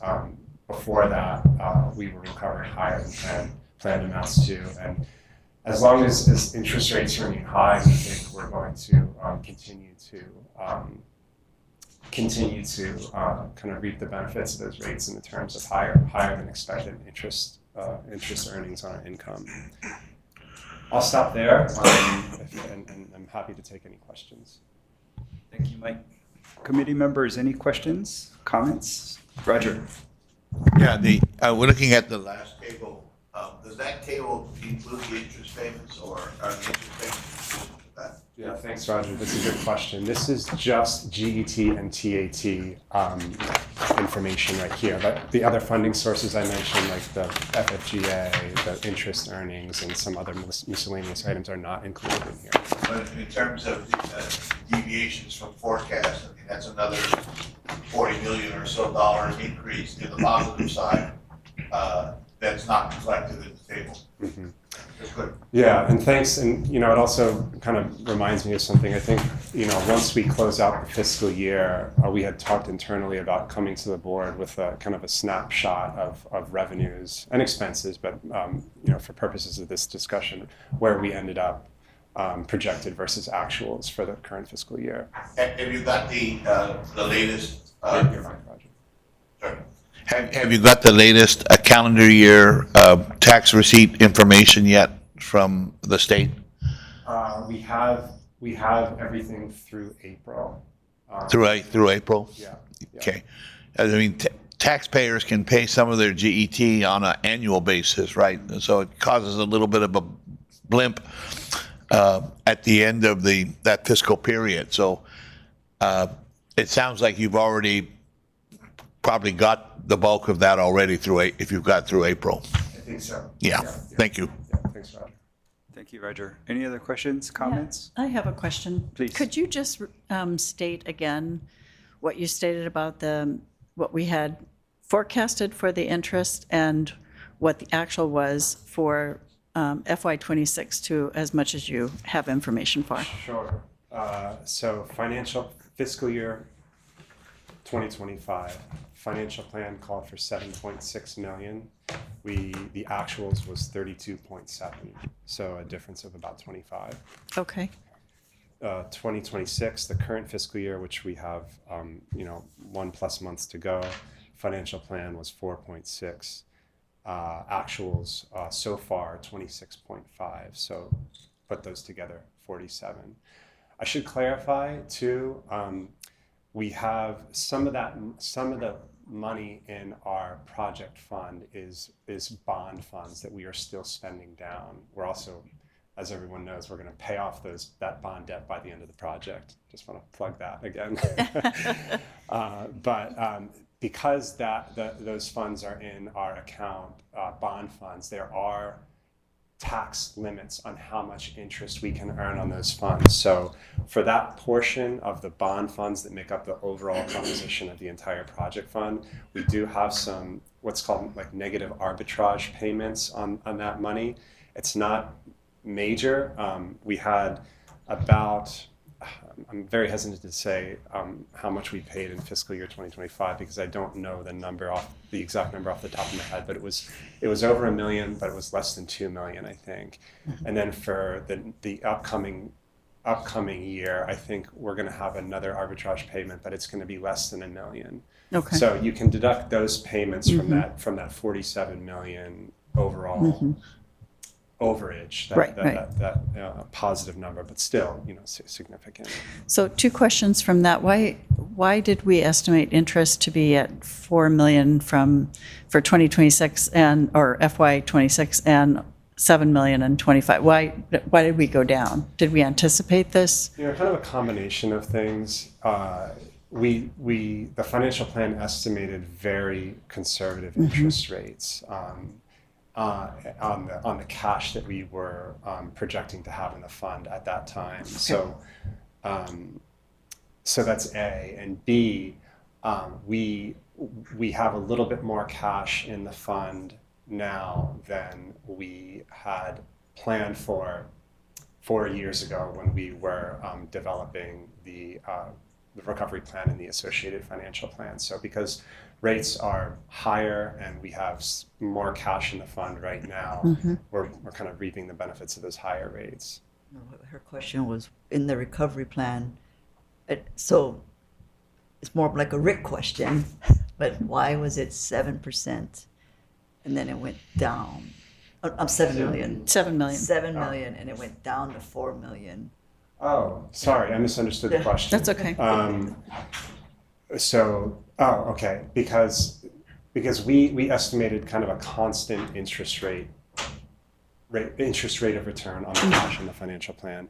The cash balance in the recovery plan from 25 to 26 was going to go down. Okay. And therefore, the amount of interest earnings that we would get from that cash balance would go down. So that's it. So and I'm sorry, and then one other thing, and then if I had the financial plan in front of me, you would see for 27 it would be even lower because we're just spending down the cash balance. Right. So if I can, and I'm not a finance whiz, but it seems that in FY26, the amount that we have that was above what we projected we would have with the interest minus the arbitrage and minus what we projected. So all of that is about the same as what we have experienced in FY26 for the decline, at least to date, that you have on this report of what the GET, OTAT, and TAT. It's pretty close. It's pretty close. So we're kind of at a wash with this, which is wonderful. I mean, this is one of those areas where thank God we have someone like you doing this, you and Corey, because, I think we've all sensed that tourism is down. And it's very concerning, because it's not the only budget item we have, but it's a big one and it's important. So it's nice to know that whether you intended to or not, you had compensated for this situation, and that's huge. So thank you very much. That's good work. Thank you, Lisa. Any other questions, comments? So Mike, I'd just like to point out, and I think we've said this already, but I want to point it out very clearly that this presentation on the GET, TAT funding status is really you sharing the bad news portion, right? You're picking out the bad news and sharing it with us, but you're not necessarily picking out the good news and sharing it with us. So maybe just to make it clear, right? The whole picture is not as doom and gloom as it may seem. Yeah, and thank you for reiterating that. Yeah, it's if we were to look at the whole picture, as Roger kind of mentioned too, which we will at a future board meeting once we have the whole year closed out, you'll see it's not as bad as that previous slide. Okay. And then also, since we're on this slide, the white line, the financial forecast line, how frequently is that forecast updated? John, it's not? It's in the recovery plan. Oh, okay. If we update the recovery plan, financial plan in the recovery plan, that's. So if we were to jump into Q4, FY26 Q4, that white line we already know where that white line is going to be? The white line is all the way through 2031. Okay. Yeah, 30. And then, sorry, when was that recovery plan? 2022. 2022. Okay, so we're committed to that forecast then. Okay. Okay, thanks. I thought you can revise the recovery plan upon request. You've done that a few times. You can. This involves FTA. Yes. Yes. Okay. Just to clarify, like it's not setting. You're right. We can revise it, right? And depending on the difference, it may affect amending the FFGA. Yeah. So there's repercussions. Yeah. Thanks, Chris. Any other questions before we move on? Chair Kalana. Kalana, go ahead. Yeah, just to reiterate, Mike, so this financial plan for TAT does or does not include the the interest earnings? Yeah, thanks, Kalana. It does not. The Does slide not. that- Okay, the good. slide that we're Okay. looking at, the graph right now, is just GET OTAP. Yeah, GAT. and TAT. Okay, good. And I think that's the good news is what you're sharing is that because that's not accounted for, that whatever that is, 25 million or so, and because of the highest interest rate environment, that's the good news of showing up on what the financial forecast is. Is that correct? That's correct. And as Okay. Lisa mentioned, it comes pretty close to offsetting the deficiency that we're seeing for GET, TAT for the current fiscal year. Perfect. Thank you very much. That's Thanks, it, John. Kalana. Yeah, and I think that point is very important because if you just consume what you're sharing, then it seems like bad news, only bad news, and that's not the case. We don't want anybody to walk away thinking that. Last up, over. Roger, Mike. Sorry. When I look at it, it looks like the plan to date is over 100% of the projection, which is good news. Is that they, you know that we are, although we're showing some variations over the last economic trends, the overall recovery plan forecast is above the forecast. Yeah, for GET and TAT specifically, about 71 million of the forecast. Yeah. All right. Thank you, Mike. Let's move on to agenda item number 4, which is the April 2026 cash flow report. Corey? Sure. Morning, I'll go over the April 2026 cash flow summary report, and I'll turn it over for any questions if you want to go over some of the details. Number one, just regarding funding sources, so we received about $67 million of the $125 million drawdown from FCA. We do anticipate, and we may already have, the 58 million, the remainder of 58 million by this month. So that would be the whole 125.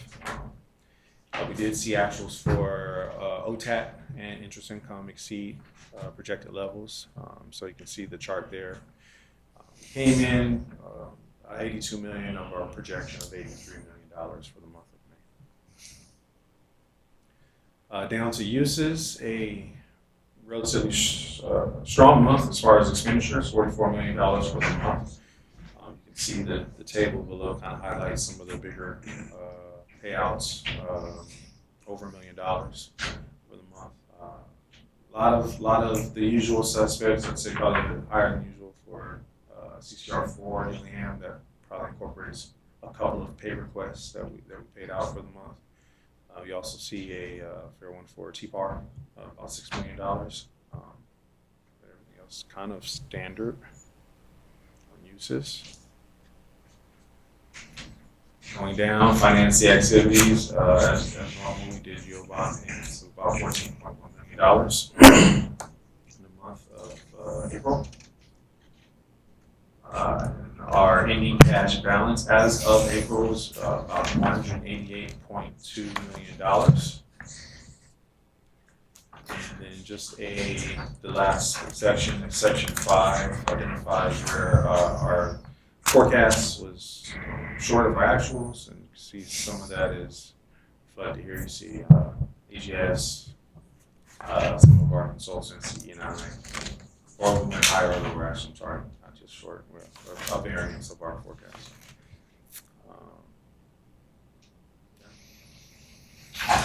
I will pause there. Thank you, Corey. Any questions, committee members?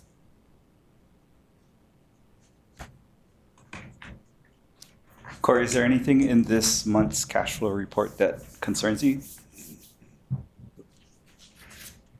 No, there's nothing in the report. Nothing in this report. Thank you, Corey. Okay, no questions, no comments. Let's move on to agenda item number 5, which is the FY27 operating and capital budgets update. Back to you, Mike. Yes, thank you. So just a real quick update here. Our budget request for fiscal year 27 continues to kind of sail along through City Council. It passed out of its final budget committee hearing on May 1st. And then we just received notification this morning that it will go to full council for the third and final reading next Wednesday, June 3rd. Just a reminder that the budget is this very same budget that was presented to the board at the end or during the November board meeting.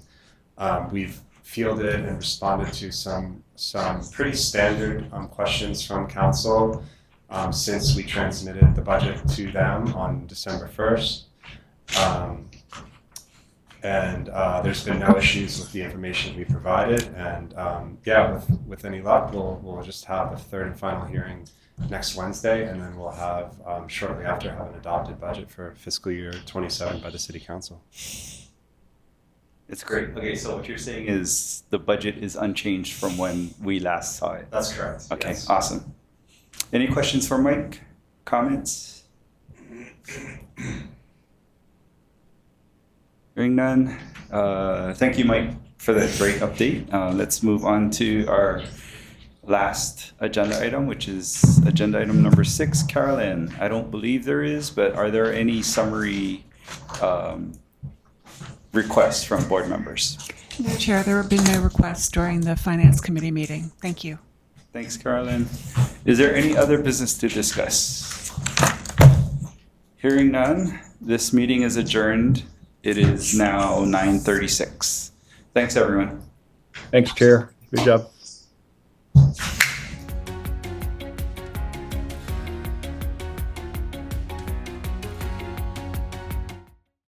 Testimony. Hearing none, seeing none, we'll move on to item number 3, the CEO 2025 performance evaluation. I think we have a final write-up for that. We need that to be reviewed and voted on in committee, and we usually do that in executive session because it's not approved yet. And then we will move, once that's approved in executive session, then we will move into, that will go to the full board for approval. And ultimately, it's signed by me as the chair and Kika and sent over to the mayor and the city council. So I need a motion to go into executive session. I move that we go into executive session. Second, all right, all in favor? Or anyone not in favor? All right, well, we have Roger Morton returning. We did roll call, Roger, and we are on item number 3. We're just having a motion and a second to go into executive session. Have you finished the motion and second? We're just looking, is there any opposition? Thank you. Seeing none, hearing none, we're in executive session.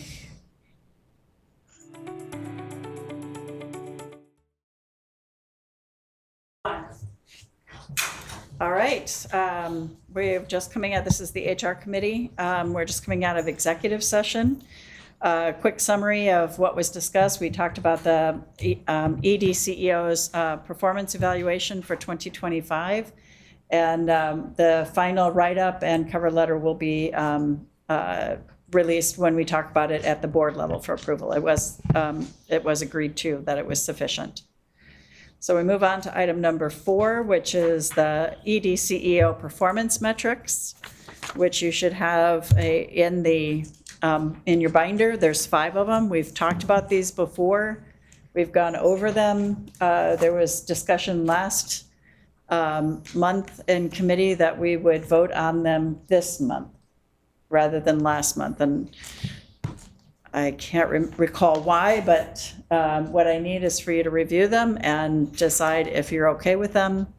Then we will approve them in committee, and then I think they go to full board for final approval.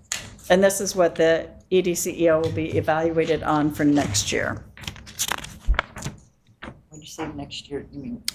For the calendar year 2026. So the EDCEO's contract is January 1 to December 31, unlike the city's fiscal year. So when we talk about metrics, we're talking about evaluating from the perspective of January of 2026 to December of 2026. That's what this document refers to. Chair, is the intention to have the committee adopt the draft evaluation with amendments as well as the performance metrics for recommendation to the full board? Okay. All right, so what we need to approve at this point in committee is the draft with modifications to the 2025 performance evaluation report as discussed in executive session. And in addition, and that can be separate, approval of the 2026 performance metrics, performance for this year, for 2026. That's in your binder.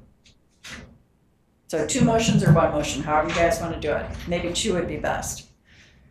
I'll move to accept the performance one first. Okay. Second? Second. All right, thanks, John. Any discussion? Here, Yeah, I think that, you turned it off. I think the report speaks for itself when it's released, but I think that the sentiment of the committee was that very high marks for the last year of performance. Exactly. Thank you. All right. Hearing no objection and no need for discussion, we will move that item to the full board for approval. All right, so reviewing the 2026 performance metrics. Is there any discussion, questions? This is the same document we've reviewed in the past.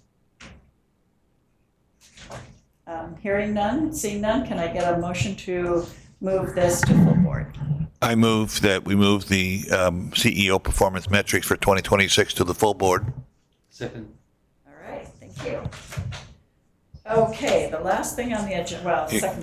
Got to ask if there's any. Any objection? Yep. Any concerns, any input, discussion? Thank you.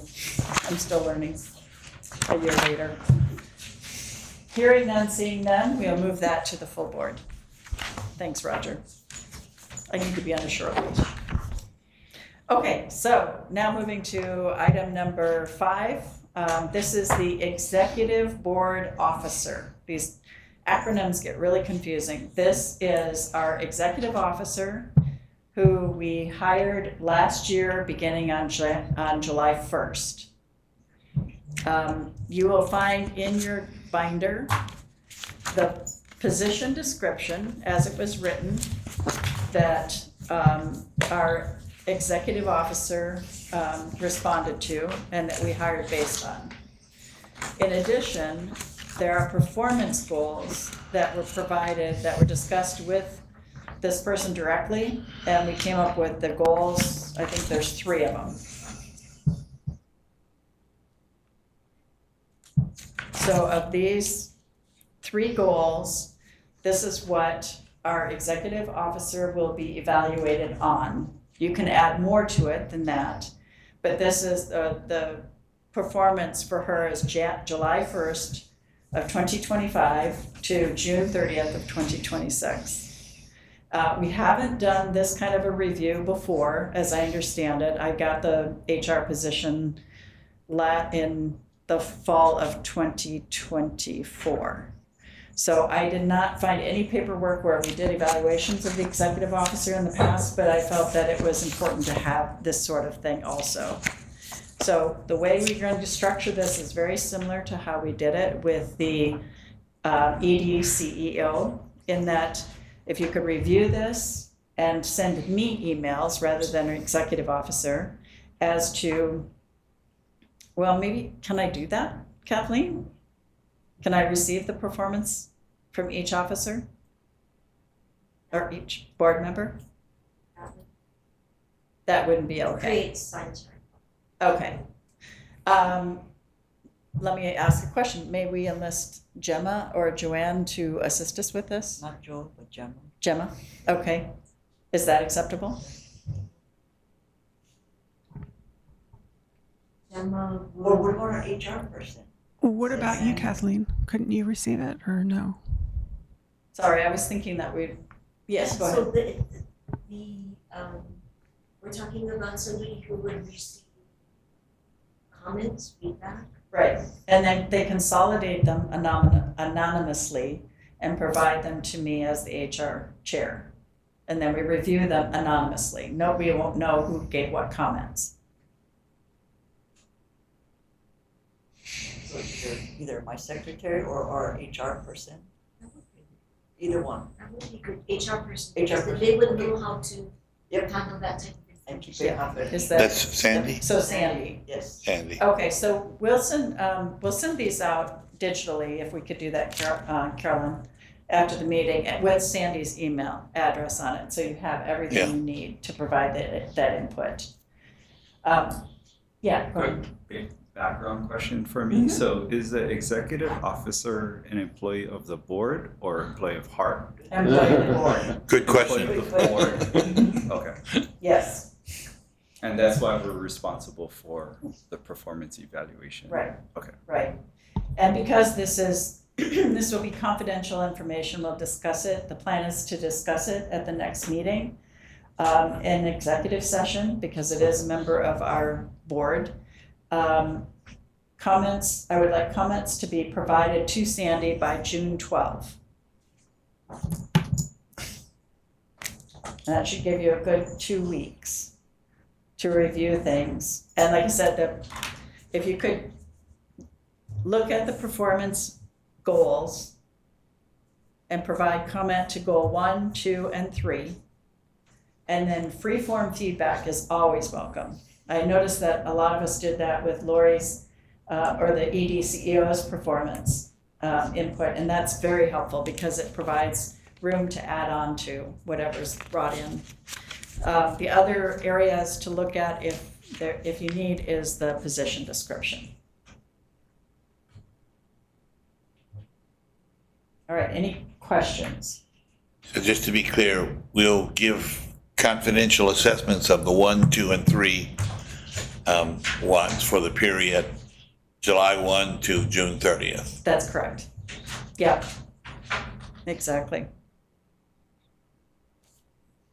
And then the process, with a minor change of sending it to Sandy, the HART HR person who will handle it confidentially, is she'll gather all the input on June 12th, put it into a single document that comes to me anonymously, and then we'll review that at the next HR meeting in its entirety. And we'll do something similar by coming up with a summary that we don't need to provide to the mayor or the city council, but that we will provide to our executive officer. Clear? All right. If there's no other comments or input or discussion on that item, we'll move on to item number 6, which is summary of requests. Chair, the only request is that I send out my performance goals to the board members with Sandy's email address and the due date of June 12th to submit feedback. And then there's also the changes that were discussed in the executive session. Yes, which have been made. Okay. Yes, thank you. Chair, I have a question. Yes. So, and this might be a question for Kathleen. If there's something that that I'd like a follow-up on that's not on the agenda, can I, and I'm not a member of the committee, but can I request follow-up on a particular item? You can, and then it would be subject to chair's Okay. agreement. So can we conclude this particular item? So is there any other requests? Well, I don't know if it's part of this item. Summary, no? Okay, why don't you make your request? Let's hear what it is. So, I mean, you know, I had asked, I think from previous HR committees, and I believe it was on previous summaries for follow-up, was the salary increase for the board executive officer, and I don't recall getting any update on what that situation is or what the results were. I think specifically I had requested an explanation of whether or not those increases are contractual between Hart and the individual or a matter of city administration oversight. And I haven't to date received any kind of feedback or explanation as to what that particular situation is. Okay, so I can address that issue. We have had lots of discussion among corporate counsel, Hart HR, as well as the executive team and the city's HR department, because it was unclear. And the discussion about compensation for the executive officer, I was going to put on the June committee meeting. But fundamentally, the answer to your question has come down to that it must be approved by this board. So the city has some directives that they send out that will, the mayor's office does, that says for all people within the city, they will get the equivalent of like a cost of living increase. I'm not sure if that's exactly the terminology they use in the city. And that will not automatically apply to the executive officer in our case. It will have to be approved by the board. So the executive officer was given a change in her compensation based on incorrect information that we thought was correct earlier this year. I'm sorry, Chair, I think we're getting off the agenda. Yeah, but can I address his concern? You said you were going to put it on the June agenda? Right. That would be- Okay, so let's just do that if that's okay. We'll take care of it, but it is being addressed, and it has been addressed. I've worked with Lori on it. I worked with Dan before he left and Colleen. I just haven't made it public, and I apologize. I should have put it on the agenda. Okay, but I guess when you say addressed, how has it been addressed? Because I don't recall anything coming before the board. Chair, I'm sorry, but we should keep this Okay. Yeah, it will come before the to an board. agendized item. Yeah, it will come before the board in June. Is that sufficient, Kika? I guess. Yeah. Sorry, I should have kept you informed. Well, no, I think it's the board, not me. Right, It's right. the board. I could put it on the agenda this month. I chose not to. So I'll take that as a criticism. Not criticism, just Yeah. it's been something that has been ongoing for several months now. Yes. And, you know, we just need to put it before the board. Okay, thank you. All right, we did item number 6, the summary. Is there any other comments? All right, the HR committee is adjourned at 11:43. 10:40. 10:43.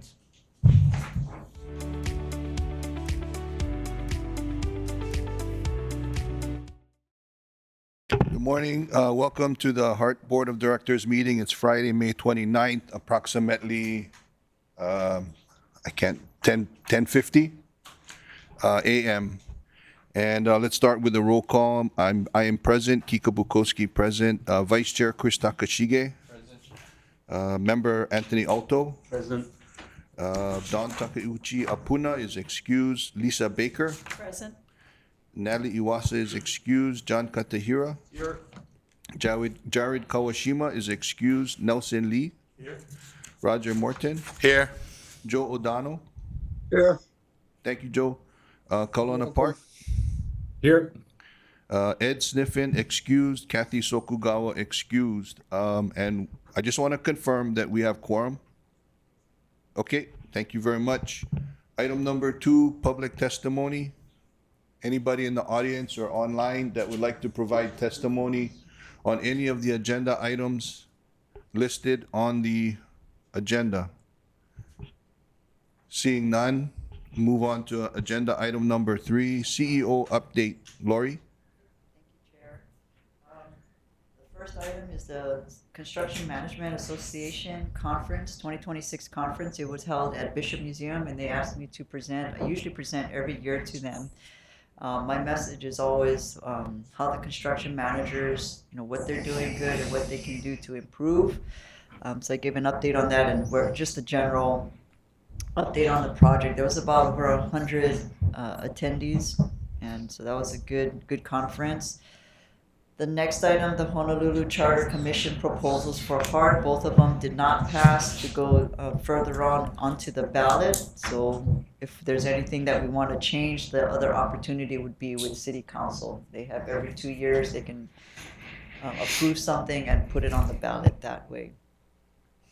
The Hawaii Food Bank fundraiser, our goal was 2,400, and we were raised well over 9,000. So are very generous. Our team, as of last week, we were number 1 as far as the city department. So we'll see. Scooped us. It's not POW yet. I'm sure. I don't remember when the deadline is. June, yeah, in a couple of weeks. So we'll see if HART prevails as the highest contributor to the food bank. The fourth item, contractor open house, what we normally call industry day. So we still have projects out on the west side. We're about to, as Vance mentioned, release the procurement for the Waipahu Makai entrance. But we wanted to let the industry know that it's not just that one contract. There's other projects. We're doing the park and ride and the transit center. So it was very good turnout. We had both physically in the room, maybe about 15, 20 people, and then online even more. There was a lot of questions from the contractors. So we're hoping we get some good interest once they do hit the street. Vance talked about the Halikuwila Street update, but I'm going to put a plug in once more for our team. We did have to do an archaeological inventory survey, and historically things have been kind of slow to get approval from SHPE, but our team has worked so collaboratively with them that in record time we got approval of that AIS. The Oahu Borough Council approved it. SHPE received that letter this week, I believe. So we're good to go to start working out at Halikuwila. The letter F, American Public Transportation Association after peer review. So this is more than just a review that we participated in. When we first came in, FTA had, and rightfully so, concerns about the project and where we're at. So they asked to have other peers, our other agencies, do a review of HART. So we've come a long way, fast forward, and now we are being asked to be on the panel to review another agency. And so they asked me to participate, but it was on the automation of the system. So I'm not the expert at that. So Vance went up, it was Washington, D.C. You're there for an intense 4 days over there giving feedback to another, is it WMATA? WMATA wants to look at automating their existing system. So we got glowing remarks. They wrote me a letter saying how terrific Vance did, and they were very appreciative of our participation. Then the last item is the 125 million tranche that we were eligible for when we opened segment 2. There's concerns, we're worried about any pullbacks of the FFGA funds, so we're quickly trying to put all our invoices in to get that reimbursement, and just happy to say we fulfilled that last week or a couple of weeks ago. We got the full $125 million. So the last 2 tranches outstanding is $125 million when we complete Dillingham utility relocation, so by the end of this year. And then the last one is $119 million tied to September. It's a date, September of next year. So that's it, Chair, for my report. Thank you. Members, any questions? Sorry. Members, any questions? Comments? Anthony? Yeah, so there's no concern that the FTA is not going to come through on any of the money that they owe us. There's always concern with this administration, and so that's why they are pushing us to make sure whatever you're eligible for, make sure you get that, you put that in. So We made sure to get that. We worked with them to update our workbooks or their workbooks. And once we got the workbooks updated, then we submitted all of our invoices and finally got that. But yeah, there's always a risk. Thanks. Members, any other questions?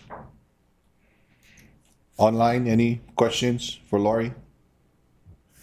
I have one to follow up on Anthony's question. So when you submitted the reimbursables, was there any feedback? The release of the remainder of the 125, was there any feedback? No feedback, but we are working with Region 9 on the remaining 125 and 119 because I believe the appropriation for those funds ends in September of next year. So I'm a little concerned about the last tranche, the 119. It's not tied to a milestone, it's tied to the date, which is September 2027. So just working with Ray to make sure that it's just so close. It's so close to the timing of when it lapses. When is the Dillingham relocation estimated? End of this year. So we're fine with that. Okay. Alrighty, thank you.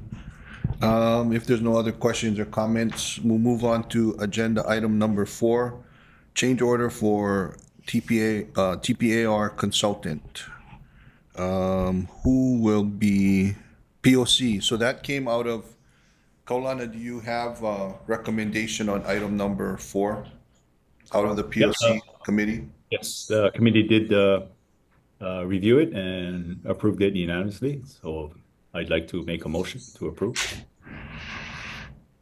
Okay, so there is a motion to approve the transit property acquisition relocation consultant that was discussed previously in the POC committee and approved for further action. Is there a second? Second. Moved and seconded. Any discussion? Any questions? Seeing none, are there any objections to the motion and second? Seeing none, the motion is approved. Moving on to agenda item number 5, contracting package plan funds transfer. Again, this is another item that was discussed and approved previously for further action in the POC committee. Kaulana, do you have any? Yes, Mr. Chair, same thing with the PLC committee did review and approve the funds transfer packaging plan. So I'd like to motion for approval. There's been a motion to approve the CPP funds transfer. Is there a second? Second. Seconded by Anthony Alto. Is there any discussion, members, questions? Seeing none, is there any objections? Seeing none, the motion is approved. Moving on to agenda item number 6, eminent domain. Let's start with agenda item 6A, resolution 2026-6. Approving the notification to the city council of the intention to acquire by eminent domain fee simple interest of a portion of real property. Kaulana, this came out of POC. Yes, Mr. Chair, same thing. And this one we discussed, reviewed, and unanimous approval of this resolution 2026-6. So with that, I'd like to motion for approval. There's a motion to approve resolution 2026-6 that was previously discussed and approved in the Project Oversight Committee. Is there a second? Second. Seconded by Anthony Alto. Is there any discussion or questions, members? Seeing none, is there any objections? Seeing none, the motion is approved.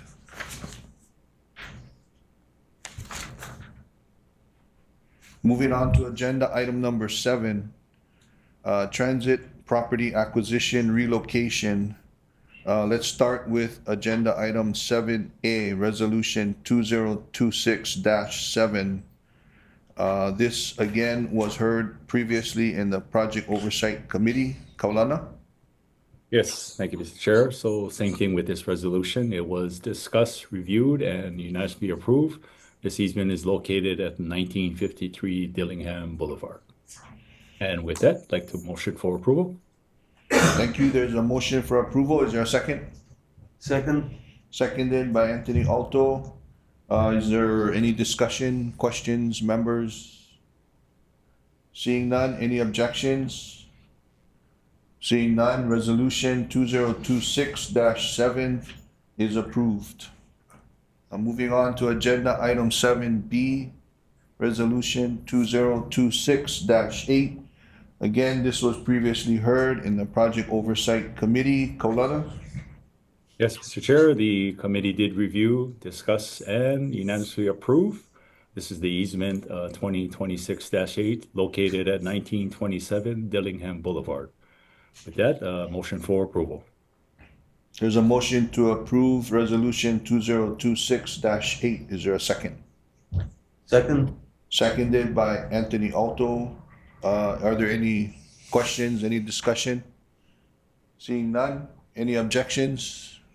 Seeing none, the motion is approved. Moving on to agenda item 7C, resolution 2026-9. Again, this item was heard previously in the Project Oversight Committee. Kaulana, with your recommendation. Yep, same thing. This resolution 2026-9.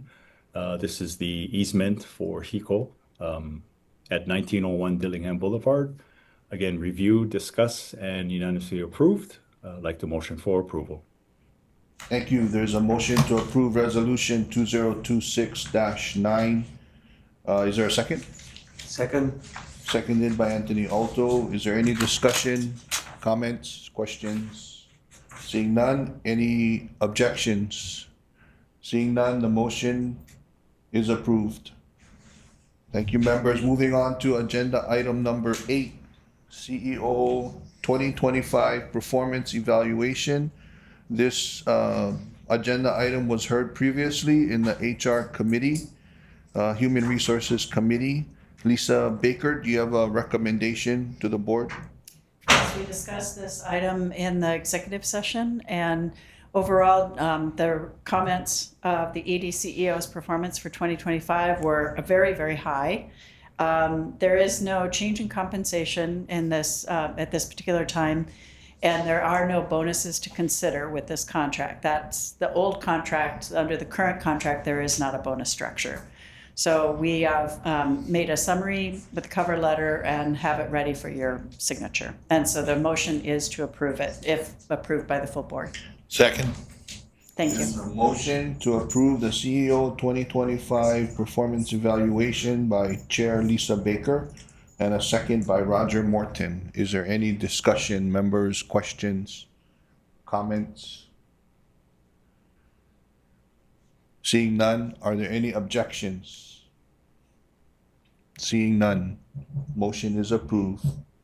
Okay, moving on to agenda item number 9, CEO Performance Metrics 2026. Lisa, with the chair, this agenda item was heard previously in the HR Committee. Chair Lisa Baker, with your recommendation. Yes, we discussed this again at the HR Committee meeting, and it was unanimously approved. So in the committee meeting, so I make a motion to approve it here. Thank you. There's been a motion to approve CEO Performance Metrics 2026 by HR Committee Chair Lisa Baker. Is there a second? Second. Seconded by Roger Morton. Is there any discussion, any comments, questions, members? Seeing none, any objections? Seeing none, the motion is approved. Agenda item number 10, summary of board member requests. I don't believe there has been any member requests. Carolyn, do you have anything? Chair, there were no requests made during the board meeting, the full board meeting. Thank you. Okay, and if I could take the liberty to ask, I think this was discussed in the HR committee, but if I could ask the chair of HR, if we could place on the agenda, on the HR agenda for discussion, the executive officer status on increases on the next month's agenda for discussion. if we could note that as well on the full board. Any other discussion, comments, questions? Seeing none. Okay, members, that brings us to the last item, agenda number 11, adjournment. If there's no other further business, this Heart Board meeting is adjourned. It's approximately 10:55. Thank you. Thank you, Chair.